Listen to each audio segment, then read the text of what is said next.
All right, got a MS391.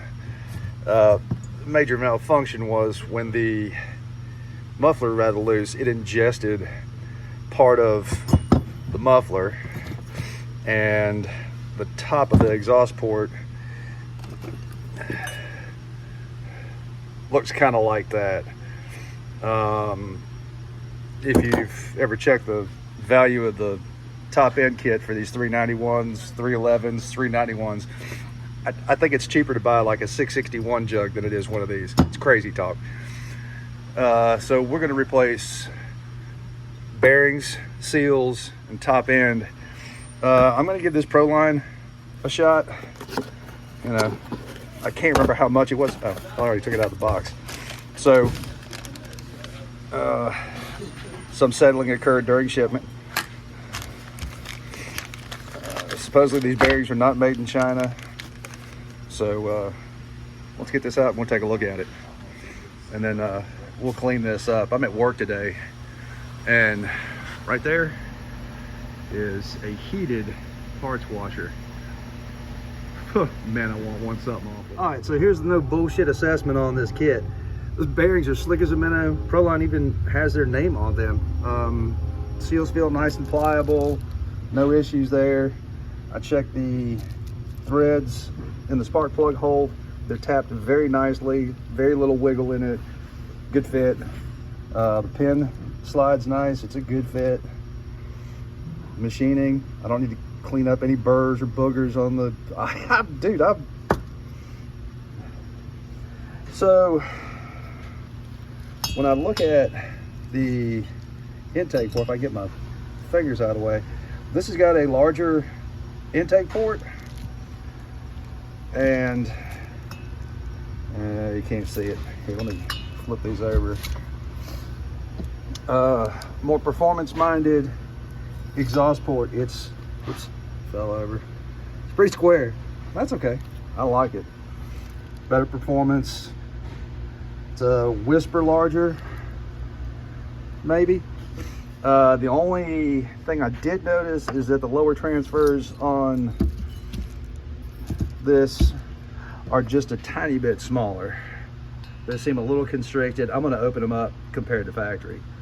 But the rest of this unit is, oh, this has got to be the nicest cast cylinder I've ever seen in aftermarket.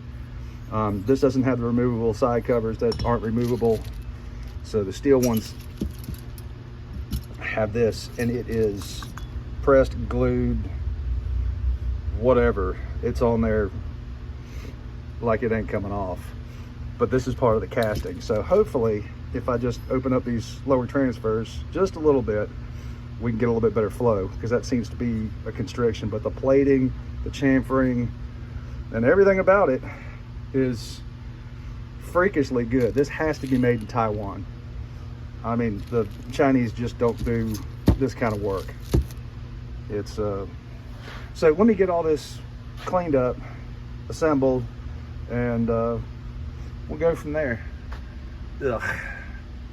I love this job. Okay, I just got in there with a small burr bit and just cleaned the casting up on those lowers. I didn't touch anything else.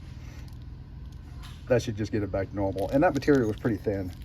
You know, pretty crude tool. I don't have my Fordham here at work, but just use that small ball bit. I think that's like a 16th or something like that. Anyway, I'm going to warm up these bearings so we can slide them onto the crankshaft and start putting this thing together. But pretty impressed. You know, I thought about it a little bit, and with that intake being so much larger than factory, you know, is that going to be good or bad? You know, I'm sure it'll run. We'll see. Tell you what, another nice thing about these metal cage bearings, you can just throw a little tiny bit of heat to the inner surface and they'll just slide right on. Make sure you keep your crankshaft nice and cool. But those bearings are slick as a minute. I mean, I'm trying to get in super tight to see if you can hear anything, but I mean, there's absolutely slick. Get 2 thumbs up on this. Okay, last thing we need to do before we put it all back together, I got this reasonably clean. You know, sometimes the Durco will leave a few little boogers behind. I'll probably catch that one right there. And I traced this, so you know, there's just fractional amount of equipment in this groove. That's probably more important to get than anything else, is this groove clean. You know, the flat surface is easy, but you're gonna have to dig around in there and get these last few boogers out. So when you lay this in there, you've got a great seal. Now, the factory uses Durco, and Durco still fails. Notice how there's nothing right there or right here. Oh, speaking of failing, it wouldn't have been long. Oops, those are these oil seals. They're just not as good. You know, you get a plastic intermediate high dollar chainsaw and it's just not the same. You know, these seals don't last as long as your traditional oil seals. I mean, these slid right off the crankshaft. I mean, and this one's very firm. I would assume this would have been the clutch side, but it's hard and it doesn't have as much.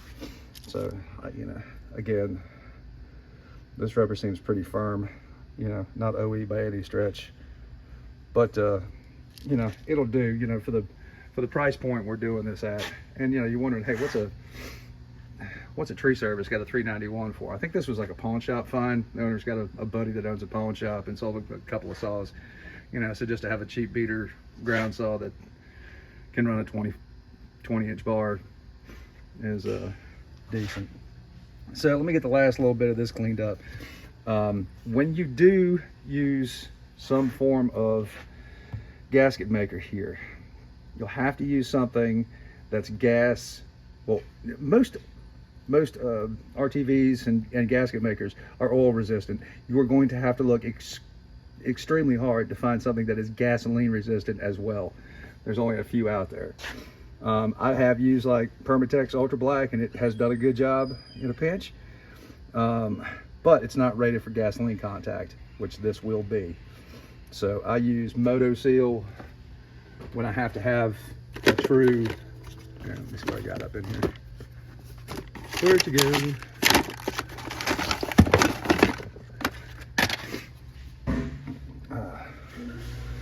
So this is made by, or Honda Bond would be a great use for this. A Honda Bond is tougher than woodpecker lips, so that's a good use.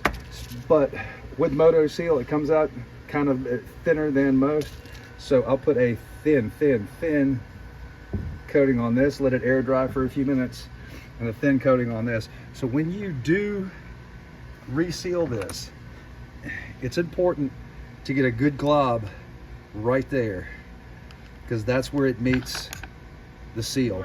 And there's enough of an indentation there, you want that full, as well as being able to trace over this and making sure that all of this is well sealed. You can't use a crap ton because you don't want it inside the engine, okay? I mean, it'll cycle out, but I mean, you just don't want that kind of stuff.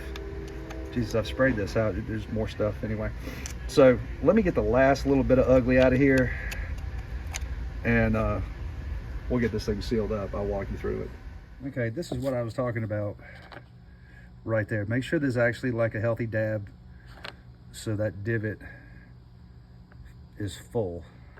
So when it compresses, you'll actually get a good seal, because that groove right there, and then on the cylinder side, that's as thin as I could make it. I actually smeared some on there and then dabbed my finger all the way around to pick up the excess. The only thing I didn't like about this cylinder is that there's not enough of a taper. I actually had to, as I was working, let me back out just a little bit, I actually had to help the ring along to compress, you know, working it on either side with a small pick just to tuck it in so it would go in. Most of the factory cylinders have enough taper where just wiggling the piston a little bit, it'll fall in. So that's kind of a downside. So you just got to be patient so you don't snap a ring. If you try and jam that in there, you're in a start over mode. So let me get this buttoned up. We're just going to slide that in there, and this will give me enough time to let that Moto Seal tack up just a little bit, and we're off to the races. Another pro tip when you install your seals, make sure, oops, focus. Hard to see on that side. I'll show you on this side. You want that seal right up against, if I can back this out, I'll show you.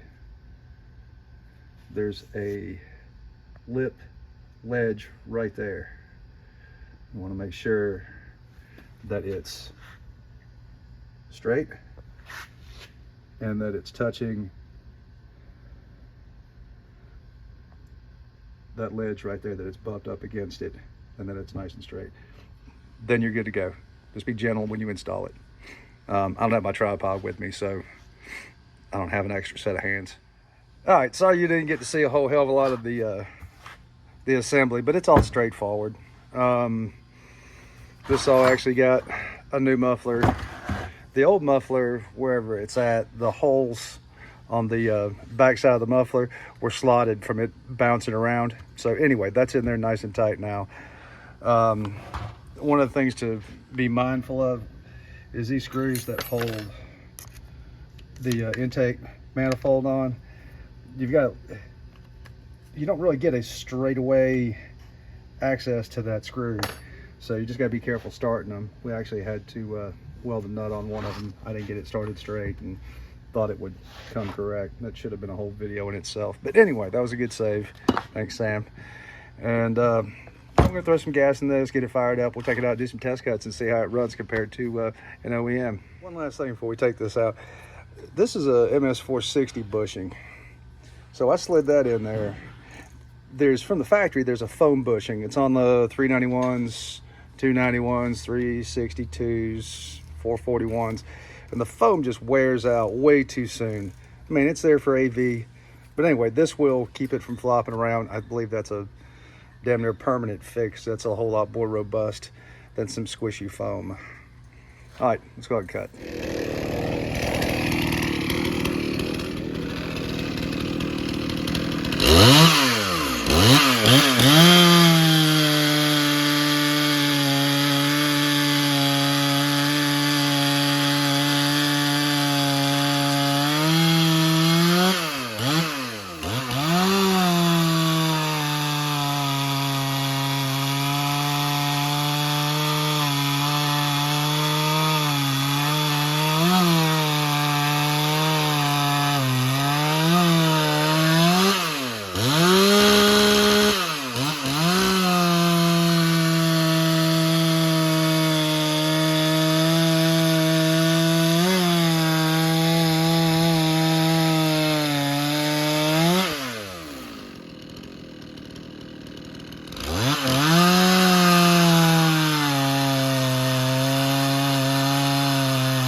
Well,